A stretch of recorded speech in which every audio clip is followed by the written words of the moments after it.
Debbie Ngarewa Peka. Koe te pika. Oh, okay.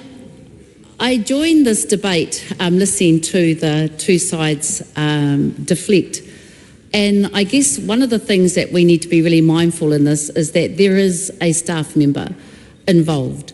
There's a staff member, the staff member's whānau, and probably a whole lot of other peers involved who are sitting there watching this really distasteful discussion.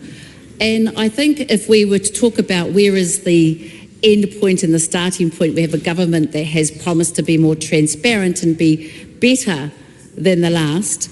I'm not sure if that is really where we've landed. The reason that I think we're having this debate is because it is simply about the abuse of power. And it is about the abuse of power that we have not only within this House, but ministers particularly, the abuse of power that we see asserted financially from this government, and the abuse of power across to communities.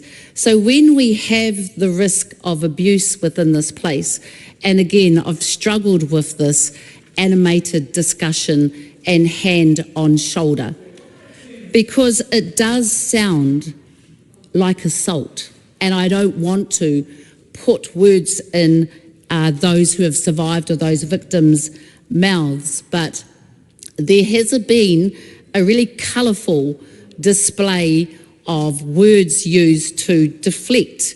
And what we have been seeing since the minister's resignation is sadly what we continuously call out, which is the politics of distraction. And the politics of distraction is only used when things have to be covered up. And I think that's what we should be really concerned about as a nation, because I agree, those that we speak to out in our communities are really concerned with the cost of living crisis, but also the disconnect from a government that doesn't seem to feel the pain that they are experiencing or care about them. So this debate is actually about, did our Prime Minister care enough about his nation to be able to say, this is what went on? The timelines, we agree, are really, really disturbing. 18th of February, we have a minister who touched a staff member's shoulder, and I do that often to my co-leader and our staff, and I don't see the reaction. So I think we need to first of all stop minimising what happened to one of our own in this building.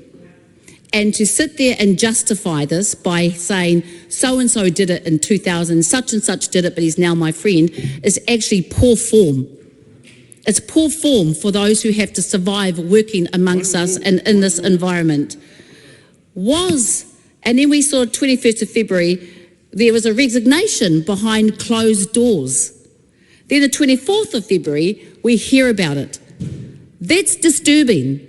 6 days, a victim has had to survive all this, knowing what's going around, where everybody got their architects and their advisors and their comms team all lined up. Yep. That's poor form.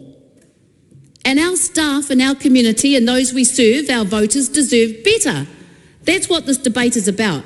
And we saw the Prime Minister's own media shocked that he could not say, would you have sacked him if he didn't sack himself? That is not the accountability that our nation deserves.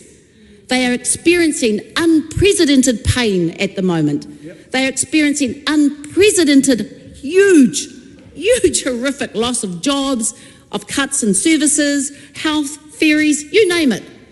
This government has made promises, and in order to hold those promises, you must maintain the confidence of your communities. And the minute one of their own, the real workers, the people that hold us up in this place, are abused, then we should be sitting here not saying they apologise on the spot, therefore forget it and move on.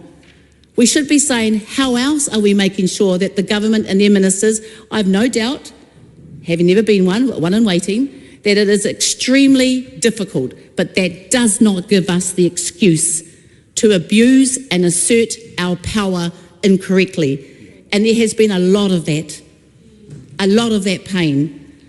We've seen, 2 strikes, 3 strikes, you're out. We continuously have heard Justice talk about their concern here on each side of the House about the victims. We haven't seen that aroha from the government. There has not been the humility to just take it on the nose and accept what it is that you've done. There needs to be more transparency, and I'm really glad we have this debate. Kia ora.